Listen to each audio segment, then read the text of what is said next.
You ever walk into a room and feel like everyone already decided who you are before you even open your mouth? That was my life. Every single day. I was 26, working at a fancy downtown tech firm in Seattle. The kind of place where people talk more about stock options than lunch. I was the only woman on my team, and I was good. Damn good. I built code cleaner than anyone else there. But it didn't matter. To them, I was the diversity hire. They'd call me sweetheart in meetings. Ask me to grab coffee when I was the lead developer. Once, one of them even said, "You're too pretty to be behind a screen." I laughed it off. But it stung.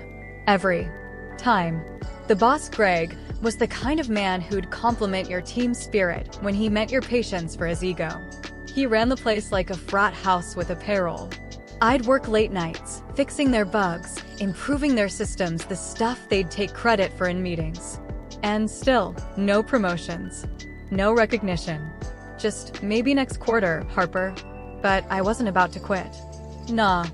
I had bigger plans. I used to sit in that gray cubicle, surrounded by screens and code and silence, and dream about something bigger. My own thing. My own rules. My own company. But dreams don't pay rent. So, for a while, I kept my head down and did the work. Then came the day that flipped my whole damn world. It was a Thursday, I remember, 'cause it was donut day. I had just finished a new AI automation model that could save the company thousands a month. I'd worked on it secretly for weeks, pulling all-nighters, drinking enough coffee to make my veins hum. Greg called a meeting. All the execs were there, guys in suits that cost more than my car. He clicked through the slides, showing off my model, my work. And then, with a smug little grin, he said, "This was a great team effort. Everyone, let's give a round of applause for the engineering department." No mention of me. Not one word. I sat there, hands clenched under the table, while the room clapped for a man who didn't write a single line of that code. After the meeting, I walked up to him. I said, "Greg, why didn't you mention my contribution?" He smirked, leaned back in his chair, and said, "Relax, Harper. You're still young. Learn to play the game. Play the game." Those words echoed in my head all the way home. That night, I stared at my laptop, angry tears burning behind my eyes. I didn't sleep. I just typed. And typed. And typed. Yeah, it sounded like something out of a sci-fi movie. But it was mine. I spent months building it in secret. Days at work, nights for Nova. My apartment turned into a war zone of sticky notes, cables, and half-eaten takeout boxes. My cat hated it. My friends thought I was crazy. But deep down, I knew. Something inside me said, "This is it, Harper." One night, around 3 a.m., I got Nova's first prototype running. I sat there, staring at the screen, tears running down my face. It worked. It actually worked. And right then, I made a promise. No more begging for a seat at their table. I'd build my own damn building. I gave my 2 weeks notice the next morning. Greg smirked, like he'd won something. "Good luck out there," he said. "It's a tough world for women in tech." I smiled, packed my stuff, and said, "Guess I'll just have to make it tougher for the men." Leaving that office felt like walking out of a cage. But freedom isn't easy. My savings barely covered rent. Investors wouldn't take me seriously. One of them even said, "You should find a co-founder, maybe a man who can handle the business side." I smiled through my teeth, thanked him, and walked out before I threw his fancy espresso at him.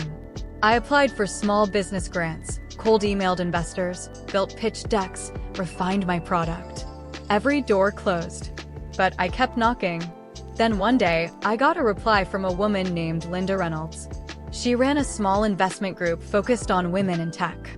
She said, "Harper, I like your grit. Let's talk." We met at a coffee shop downtown, the kind where everything smells like ambition and oat milk. I showed her Nova's demo. She sat there in silence, watching it run, then said, "You built this." I nodded. She smiled. "Okay, I'm in."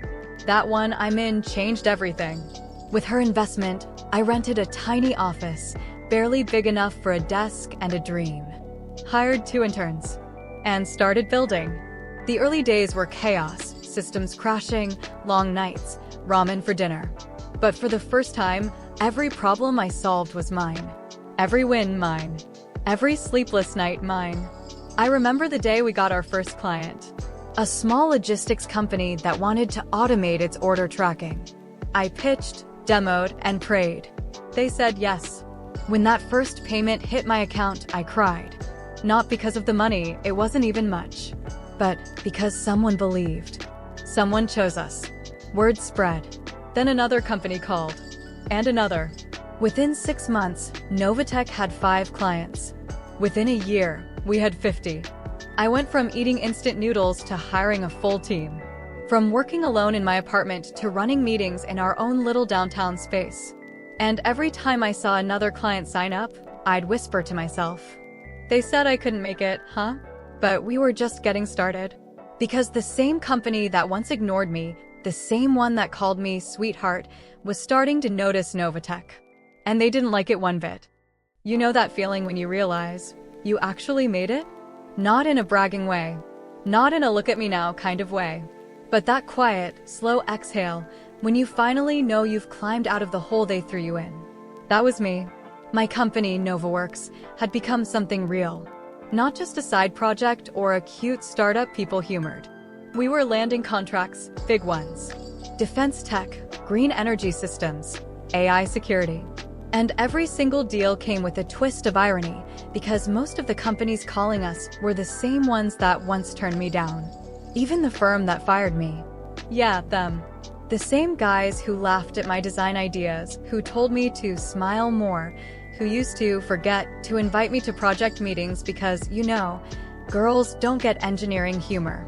I remember the day I saw their company name pop up in my inbox. My assistant, Nate, brought it in like he'd found buried treasure. Harper, you're gonna want to see this. It was a proposal request, official, sealed, desperate. Their firm was failing. They'd lost 3 contracts in a row.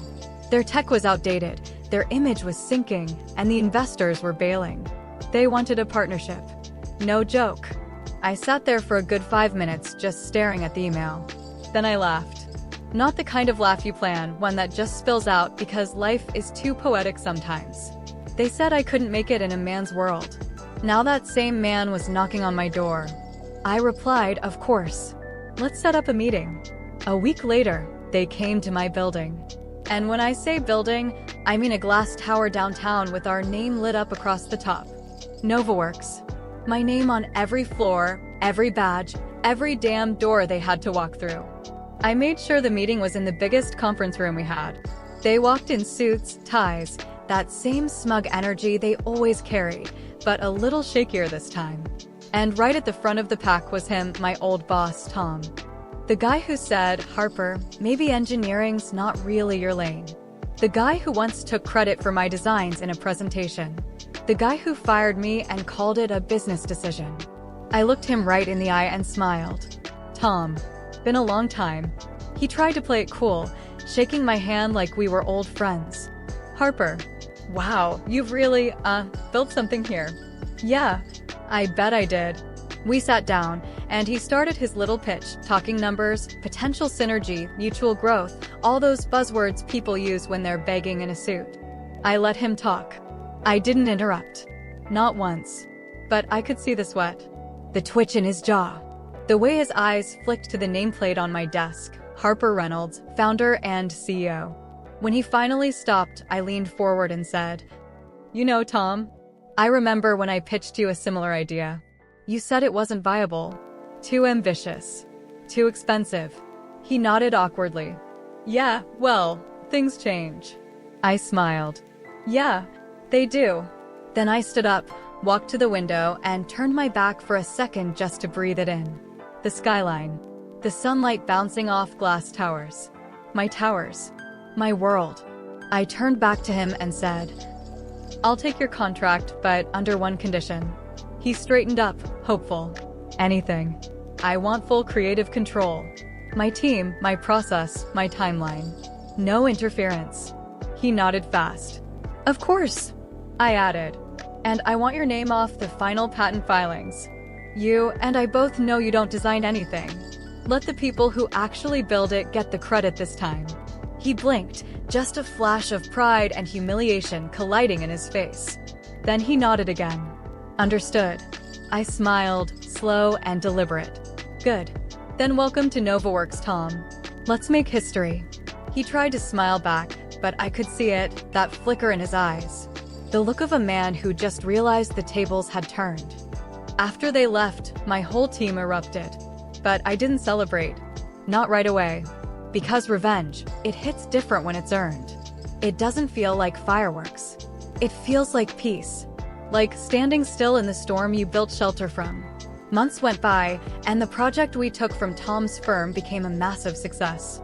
Our design made national news, renewable tech that cut costs by half, powered military bases, schools, even hospitals. Reporters called me the woman redefining engineering leadership. But I didn't care about the headlines. I cared about the quiet part, proving to myself that I could do it without losing who I was. And okay, maybe I enjoyed watching Tom's company file for bankruptcy a few months later. One night, I sat on my apartment balcony, glass of wine in hand, just thinking. The city lights below me looked like constellations, and I thought, how wild is it that the same world that once shut its doors on me now calls me to build new ones? I started mentoring young women in STEM. I wanted to make sure no one ever had to sit in that conference room and be told, you don't belong here. I helped start scholarships, partnered with schools, gave talks, even got invited back to my old college. You bet Tom was in the audience. After my keynote, he came up to me, humble this time, older, quieter. Harper, he said, you really proved me wrong. I smiled. I didn't do it to prove you wrong, Tom. I did it to prove me right. He nodded, and for a second, I actually felt sorry for him. Because I realized while I was busy building, he was busy doubting. And doubt never built anything worth keeping. That night, I walked off stage to a standing ovation. But what mattered most wasn't the applause. It was the silence after, that still, powerful kind of silence that says you did it. Because they said I couldn't make it in a man's world. So I built my own. And now, when those same men walk through my doors, they don't see a woman trying to fit in. They see a leader they have to measure up to. And honestly, that's the sweetest kind of revenge there is.